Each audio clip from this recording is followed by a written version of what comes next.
5 ዓመት ሙሉ ያለ ፍርድ ጉርጓድ ውስጥ አሉ። አሁን መጡ ወኔ ቤት ከርቸለ ፍርድ ለምን አይሰጥም? ይሄ የፍርድ መጓደል አይደለም እንዴ?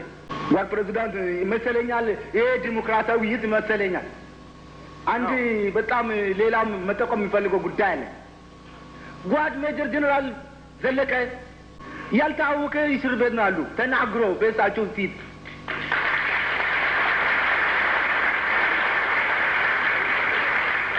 ገዳም የገባ አሮጊት ተወስዶ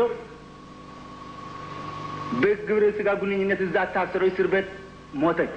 ተፈራረቁበት። አላቆቻችን ምን እርምጃ ወሰዱ? መውሰድ የለባቸውም። ቢገናኙ በሰዓትና ወቅት ከዚህ ከዶክተር ጆን ተወካዮች ቢገናኙ ያንን መብት ወዲያውኑ ሊያጠፉ አይችሉም? እርሶ ቃል ገብቶልናል። በዛም አሁንም እጅግ በጣም አመሰግኖታለሁ።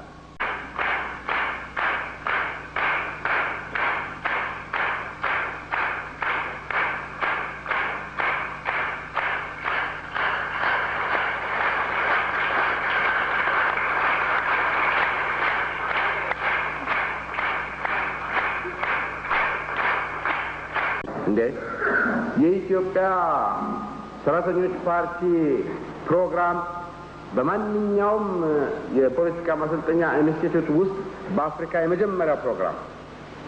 ስደተኞቹም ማን ነው የሚቆጣጠራቸው? መንግስቱ ኃይለማርያም ወይስ እናንተ?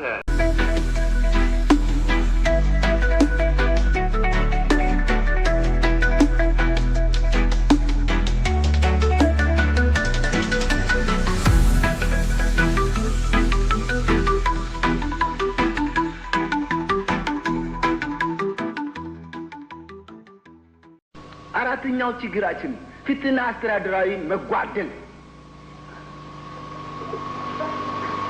በአካባቢያችንን ፍትህና አስተዳደራዊ ጉድለት የሚያንጸባርቀው ጓድ ፕሬዝዳንት መደብ ትግል ውስጥ እየተፈተነና ያለብን ሰዎች ነን። አይቶ ያልቀመሰ ሊሰማው አይችለው። በውንብድና ውስጥ ያሉ አሉ። ኦፍ ኮርስ አሉ። እኛም ራሳችንን እንዋጋቸዋለን።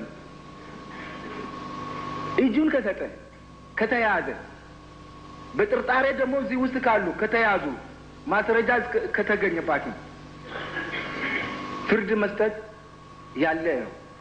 በህግ ነው። 5 ዓመት ሙሉ ያለ ፍርድ ጉርጓድ ውስጥ አሉ። አሁን መጡ ወኔ ቤት ከርቸለ ፍርድ ለምን አይሰጥም? ይሄ የፍርድ መጓደል አይደለም እንዴ? ሰብአዊ ስራዎች ያጡ ሀገሮች አንዱ ኢትዮጵያ ነው ብሎ በተለያዩ ዜና ማሰራጫ ጣቢያዎች እኮ የሚወራ በእርሷ ምራር ላይ እንዲህ ጫና ያደረጉኝ መሰል እኮ እንዲህ አይነት አሰራሮች እኛ ስናድር ከስር እያየለ የእርሱ ስም ነው የሚናጣ መጨረሻ ላይ አሉ። አሁን ፍርድ መስጠት አይገባም። ጥፋተኛው ነው ማስረጃ ይገባል።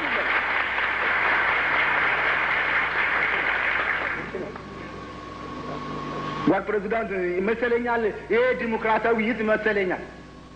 አንድ በጣም ሌላም መጠቆም የሚፈልገው ጉዳይ አለ።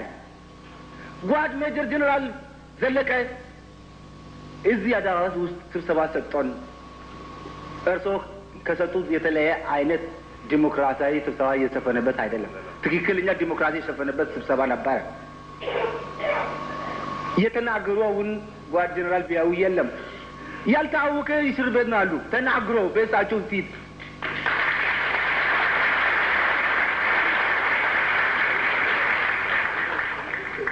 እና በዚህ ሁኔታ ነው ችግር በፊት በኩል የተጓደለ ችግሮች አሉ። ይሄ ያየለ ሲሄድም ፍርድ ይሰጠን። አንድ ሰው በሚያጠፋበት ጊዜ ፍርድ እንደ አሰጣጡ ፍርዱን መስጠት ይገባዋል። እና በአጠቃላይ የስደተኞች ጉዳይ ቢመለከት ድግግሞች ስለማያስፈልግ ባለፈው አልቋል። ችግርም በጣም ያየለ ችግር ይሄኛ ችግር ነው። እዚህ የተከሰተ ችግር ነው። ከውጭ የመጣ ችግር አይደለም። ስደተኞቹም አይደሉም እንፈርድባቸዋለን እንጂ ስደተኞች ችግር ነው ብለን አይደሉም። እኛ የጎታጎድነው ችግር ነው። ከቅድሙ አገላለጸ ይልስ በራሳችን አንድነታችን አለማቀናጀት የተነሳ አንደኛው ለማጥቃት የተደረገ ዘዴ ነው። በጣም የሚያዘጋነን ጉዳይ ነበረ። ሕፃን ልጅ እንዲያቀፋ በጥይትና በእሳት ተጋይታ የተገኘ ፎቶ አለ። ምንም በቃ ገዳም የገባ አሮጊት ተወስዶ በግብረ ስጋ ግንኙነት እዛ ታስሮ እስር ቤት ሞተች። ተፈራረቁበት።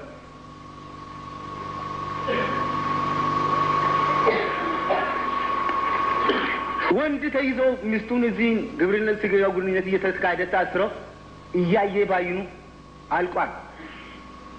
አላቆቻችን ምን እርምጃ ወሰዱ? መውሰድ የለባቸውም።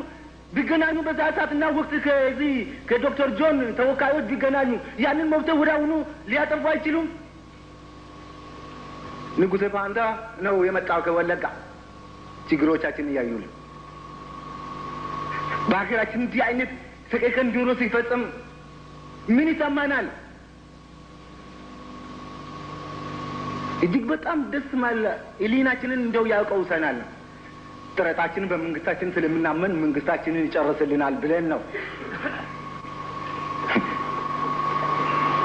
እንዲህ አይነት ኢሰብአዊ ድርጊት ሲፈጽም ዝም አልለውም። በኢትዮጵያዊነቴ እንዲህ አይነት አትንኩኝ ባይነት እኮ ተፋልሷል። አሁን ታዲያ እንግዶቻችን ናቸው። መንግስቱን የኛ መንግስት እርምጃ ይወሰድበት ብለን ዝም አሉ።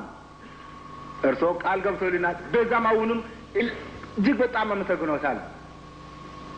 መልስ ሰጥቶኛል። ቅድም ነገሩ ብቻ ለማስታወስ ነው እንጂ እኛ ችግሮች ይናቅ እነዚህ ስደተኞች መልሶ መላልሶ ሁሉም ይናገራል። ስደተኞቹም ማን ነው የሚቆጣጠራቸው? መንግስቱ ኃይለማርያም ወይስ እናንተ?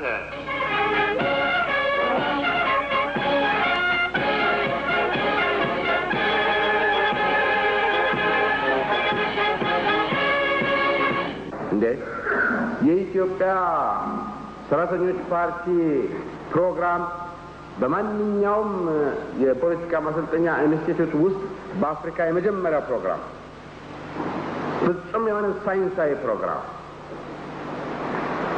ምናልባትም በጥቁሩ ዓለም አብዮት ስር ሰዶ ያፈራ እንደሆነ ኢትዮጵያ የዚህ መለኪያ ናት ተብሎ እንዳልተባለ ሁሉ ከሞስኮ ነው የእነኚህ ኮንሰርቫቲቮች የማይለወጡ ኋላቀሮች የባራክ ሶሻሊዝም የሚያካሄዱ ሰዎች እየተባለ ሲያበቃ የፕሮፓጋንዳ መድፍና ናዳ ይወርድብን የነበረው። በተረፈ ግን ማፍሮፉ፣ መኮራረፉ፣ መራራቁ ምን ማለቱ በእውነቱ አሁንም እንደተባለው የንቃት ጉዳይ ካልሆነ በስተቀረ አንዳችሁም ከኃላፊነት የምታመልጡ ሰዎች ያላቸው አይመስለኝም።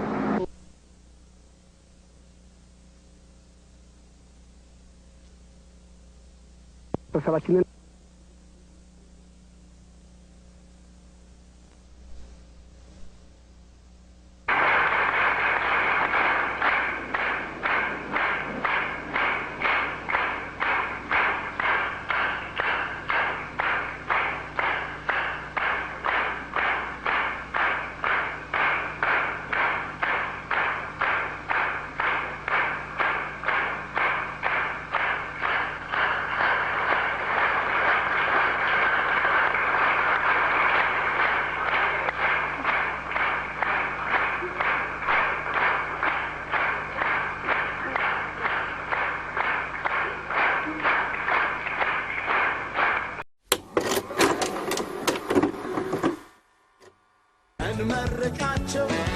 እንመርቃቸው ብለን ያዘልቃቸው